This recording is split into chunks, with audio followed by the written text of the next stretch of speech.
श्री भक्तमाल भगवान के प्रिय भक्तों में श्री शबरी जी। पवित्र जीवन के बिना पवित्रतम परमात्मा की कोई नहीं प्राप्त कर सकता। उषा काल में पंपासर के तट पर महिषी मतंग अपने शिष्यों से कह रहे थे, अतः मनसा वाचा कर्मणा पवित्रता का पालन करो। शुचि भोजन, शुचि परिधान और अपना प्रत्येक व्यवहार पवित्र होने दो। जीव मात्र पर दया और भगवान नाम में अनुरक्ति का सदा ध्यान रखो, तभी स्थावर जंगम लता वृक्ष आदि विश्व की प्रत्येक वस्तु में उन्हें देख सकोगे। यही सच्चा धर्म है।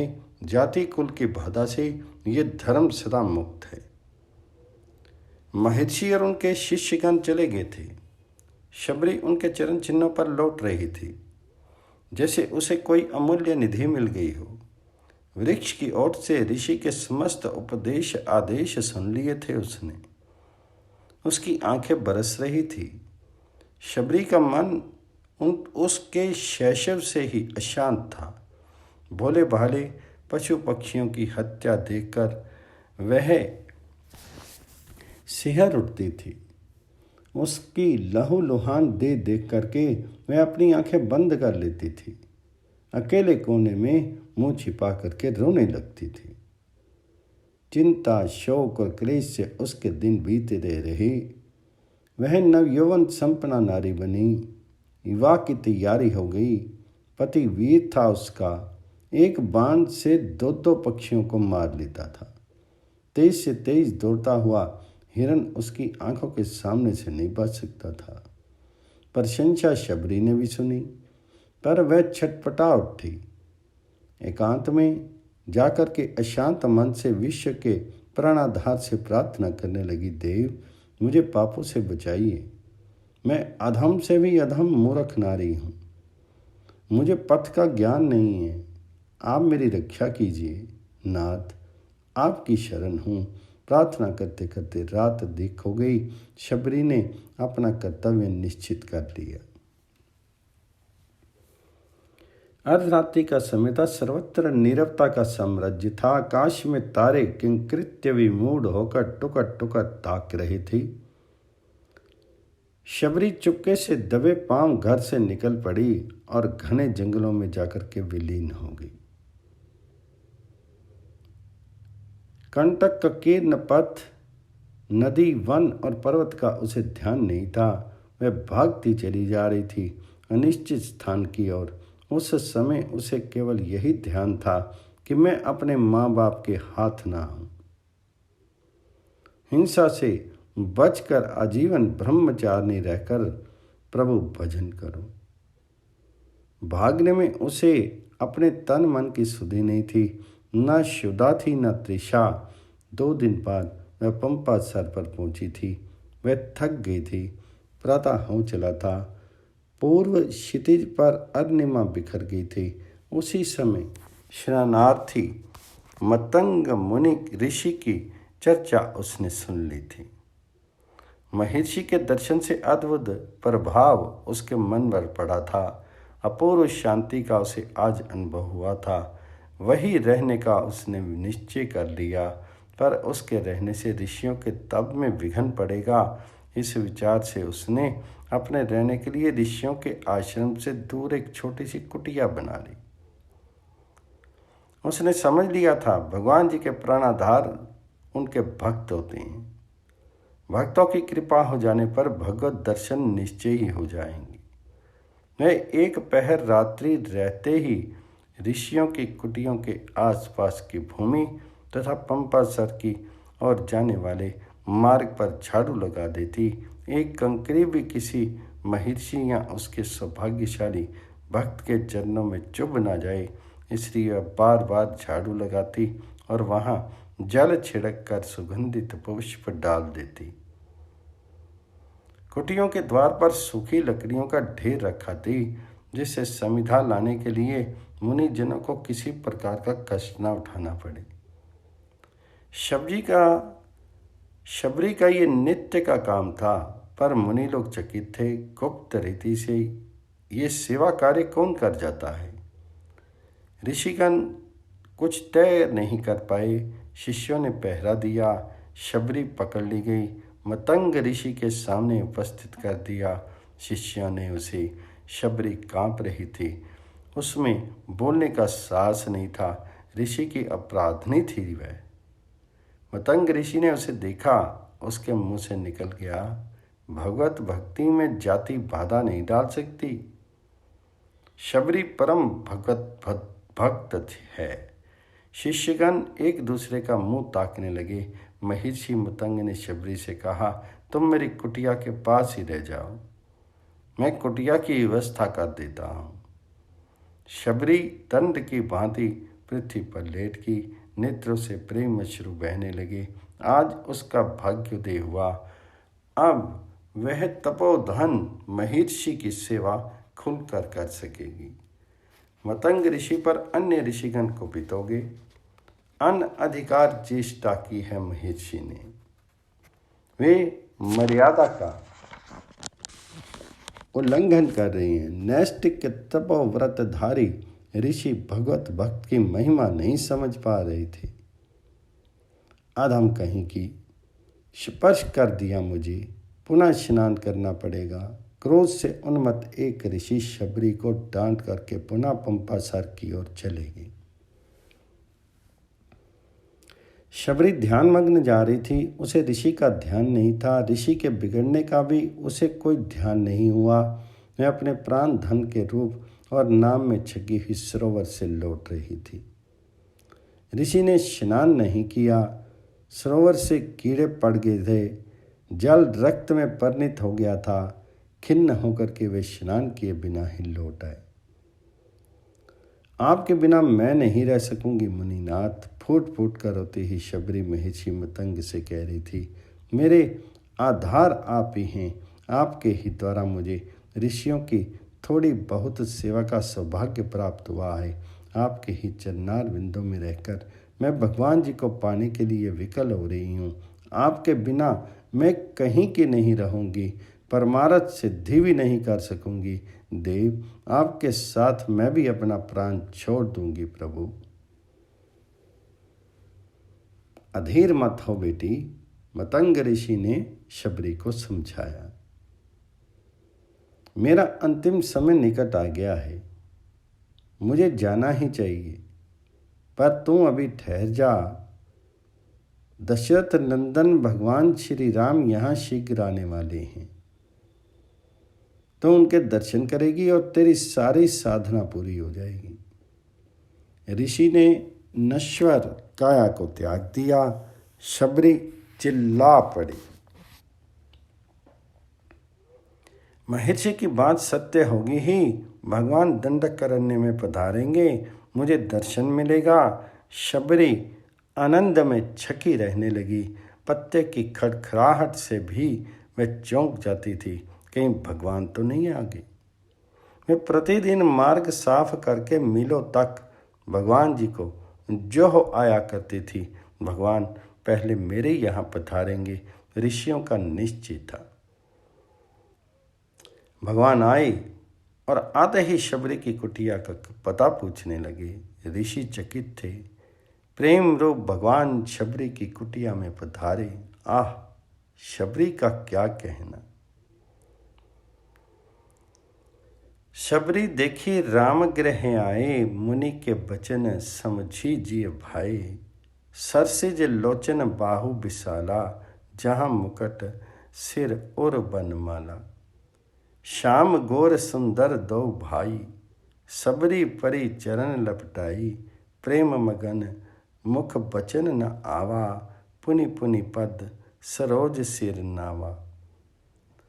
वह प्रेम से आत्मी भोर हो गई थी। वाणी उसकी अवरुद्ध हो गई थी। चरणों को पकड़ करके अनंत सौंदर्य में भगवान की ओर टिकटिकी लगाकर देखने और आंसू बहाने के अतिरिक्त वह और कुछ नहीं कर पा रही थी। उसके वश की कोई बात नहीं थी। प्रभु, आपके लिए एकत्र किए हुए फल मूल आदि रखे हैं। बड़ी कठिनता से अर्घ्य-पाद्य देने के बाद शबरी ने कहा, मैं चुने हुए मीठे मीठे बेरों को प्रतिदिन भगवान जी के लिए रखती थी। उन बेरों को ले आई, बड़े प्रेम से देने लगी। भगवान आनंदपूर्वक खाने लगी। भगवान को उन बेरों में इतना अधिक स्वाद और आनंद का अनुभव हो रहा था जैसे प्रेममयी जन्मदायिनी जननी कौशल्या जी उन्हें भोजन करा रही। अपनी अभिप्सा पूर्ति देख करके अत्यंत प्रसन्नता से हाथ जोड़ करके वह अत्यंत प्रेम से प्रार्थना करने लगी कि ही विधि स्तुति करो तुम्हारी, अधम जाति में जड़मति भारी, अधम ते अधम अधम अति नारी, तिनी मैं मति मंद अखारी। शुद्ध प्रेम और दीनता देख करके भगवान जी ने उत्तर दिया, कह रघुपति सुनो भामनी बाता, मानव एक भक्ति कर नाता। फिर भगवान जी ने उसके सामने नवदा भक्ति का निरूपण किया। इसी बीच में ऋषियों का समुदाय शबरी के आश्रम में भगवान जी के दर्शन निमित्त आ गया। उस समय ऋषियों का ज्ञान अभिमान लुप्त हो गया था। वे मतंग ऋषि के तिरस्कार के लिए मन ही मन पश्चाताप करने लगे थे। उनके मुंह से निकल गया, शबरी तो धन्य है। पंपासर में कीड़े पड़ने और जल रक्त के रूप में परिणत होने के संबंध में श्री लक्षण जी ने ऋषियों को बताया। मतंग मुनि से देश एवं बाल ब्रह्मचारिणी संन्यासिनी परम भगवत भक्त और साध्वी शबरी के अपमान करने से तथा आप लोगों के अभिमान से सरोवर की ये दुर्दशा हुई है। शबरी के पुनः स्पर्श करते ही वह शुद्ध हो जाएगा। भगवान जी के आदेश के अनुसार शबरी ने सरोवर को स्पर्श किया, उसका जल पूर्वत निर्मल हो गया। भगवान उसकी कुटिया से चलने लगे। शबरी अधीर होगी। चरणों की दृढ़ भक्ति भगवान जी ने उसे दे ही दी थी। अब उसे कुछ पाना शेष नहीं था। उसकी सारी आकांक्षा प्रभु ने पूरी कर दी थी। अब वह भगवान जी से विलग होकर के किस लिए जीवन धारण करती। ऋषि जनों के सामने ही उसने अपने पार्थिव देह त्याग दी। ऋषिगण शबरी की जय जयकार करने लगे। धन्य थी शबरी और धन्य थी शबरी की प्रेममयी अद्वितीय भक्ति।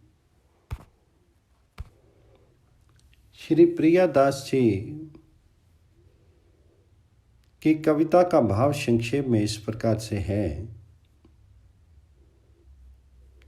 शबरी वन में निवास करने लगी। इनके मन में साधु संतों की टहल करने की बड़ी इच्छा थी, पर साधु संत सेवा स्वीकार नहीं करेंगे, इसलिए थोड़ी रात रहने पर ही वे ऋषियों के आश्रम में छिप करके जाती और लकड़ियों के बोझ रख खाती। प्रातःकाल शीघ्र ही उठ करके सरोवर पर जाने आने के मार्ग को झाड़ बुहार कर उसकी कंकरियों को बीन करके अलग डाल देती थी। ये सेवा करते हुए इनको कोई भी नहीं देख पाता था। सवेरे उठ करके ऋषि लोग आपस में कहते कि मार्ग को नित्य कौन झाड़ू देता और लकड़ियों के बोझ कौन रख जाता है। वनवासी ऋषियों में एक मतंग नामक ऋषि थे। वे परम विरक्त और भक्ति रस के आनंद से परिपूर्ण थे। लकड़ियों के बोझ रखे देख करके वे अपने शिष्यों से कहने लगे कि इस तपोवन में ऐसा कौन आ गया जो नित्य चोरी से सेवा करता है। उसे एक दिन पकड़ो। उस संत सेवा प्रेमी भक्त के प्रत्यक्ष दर्शन करने चाहिए। आज्ञा पाकर के मतंग जी के शिष्य सावधानी से पहरा देने लगे। जैसे ही शबरी जी की ने लकड़ियों का बोझ रखा, वैसे ही शिष्यों ने उसे पकड़ लिया। वे बेचारी भय और संकोचवश कांपने लगी और उनके पैरों पर गिर गई। उस भक्तिमय भिलनी को देखते ही मतंग जी की आंखों से आंसुओं की धारा बह चली। मतंग जी भगवत भक्ति के प्रभाव को बहुत अच्छी तरह जानते थे। वे सोच विचार करके शिष्यों से बोले कि भक्ति के प्रताप से ये इतनी पवित्र है कि इसके ऊपर कई कोटि ब्रह्मता न्यौछावर कर देनी चाहिए। मतंग जी ने शबरी को आश्रम की एक पर्ण कुटी में रहने का स्थान दिया और उसके कान में श्री सीताराम मंत्र दिया और कहा, मैं प्रभु की आज्ञा से उनके धाम को जा रहा हूँ, तुम इसी आश्रम में रह करके भजन करो, यहीं श्री राम जी का दर्शन प्राप्त करोगी। गुरुदेव श्री मतंग जी के वियोग ने शबरी जी के हृदय को बड़ा कठोर कष्ट दिया। उनसे जीवित नहीं रह जाता था, पर श्री राम के दर्शनों की आशा लगी थी, इसलिए जीवित रही। मुनियों के स्नान मार्ग को थोड़ी रात रहे जाड़ बुहार आती थी। एक दिन विलंब हो गया। स्नान के लिए ऋषि आने जाने लगे। मार्ग संकरा था। कोई ऋषि शबरी जी से किंचित छू गए। तब वे अनेक प्रकार से शबरी जी को डांटने फटकारने लगे। शबरी जी भाग करके अपनी कुटिया में चली आई। वे ऋषि सोच विचार करके पुनः स्नान करने के लिए गए। सरोवर में प्रवेश करते ही उसका जल अनेक कीड़ों से भरे हुए रुधिर के समान हो गया। इससे ऋषि को एक नया दुख उत्पन्न हो गया।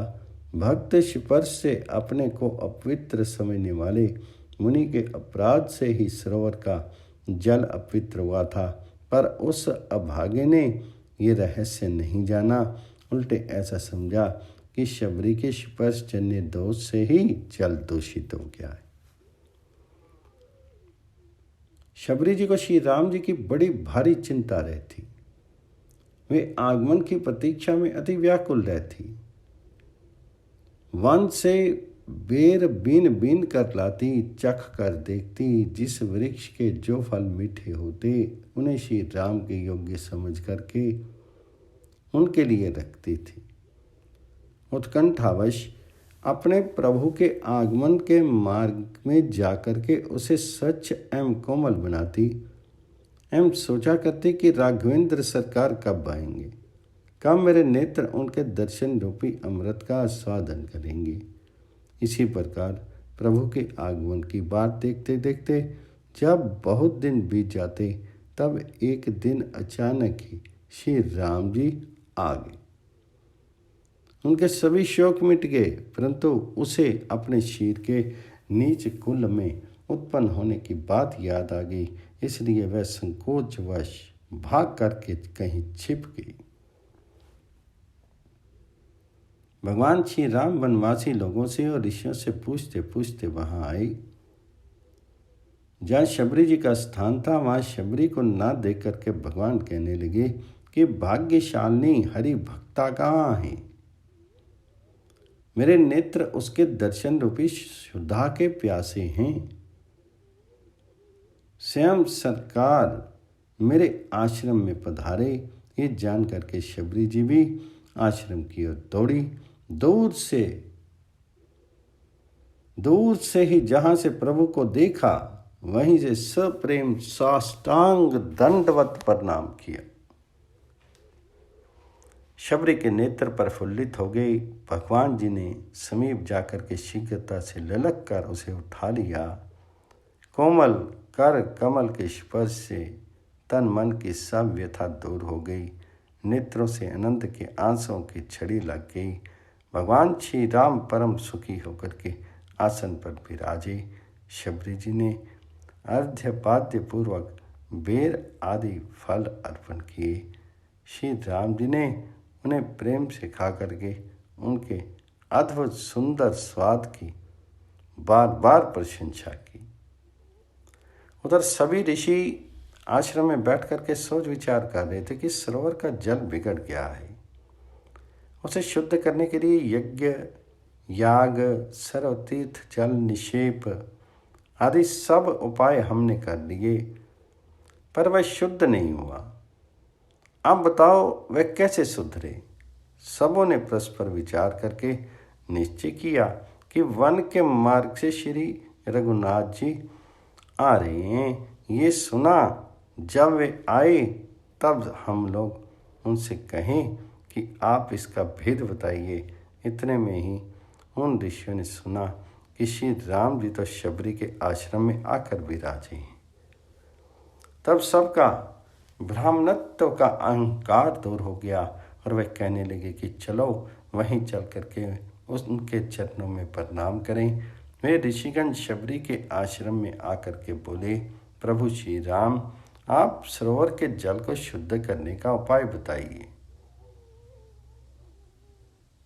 भगवान ने उत्तर दिया कि शबरी के चरणों का स्पर्श करो, उसके बाद सरोवर के जल से इसके चरण स्पर्श करवाओ, जल तुरंत पवित्र हो जाएगा। भगवान जी की आज्ञा से ऋषियों ने ऐसा ही किया। सरोवर का जल अति निर्मल हो गया। भक्ति की ऐसी महिमा देखकर ऋषियों के हृदय प्रेम भाव से द्रवित हो गई। महर्षि मतंग की वाणी आज सत्य हो गई थी। भगवान ने उसे नवदा भक्ति का उपदेश दिया। शबरी ने सीता जी की खोज के लिए प्रभु को सुग्रीव से मित्रता करने की सलाह दी और स्वयं को योग अग्नि में भस्म करके सदा के लिए वास्तव में पाद पद्मों में लीन हो गई।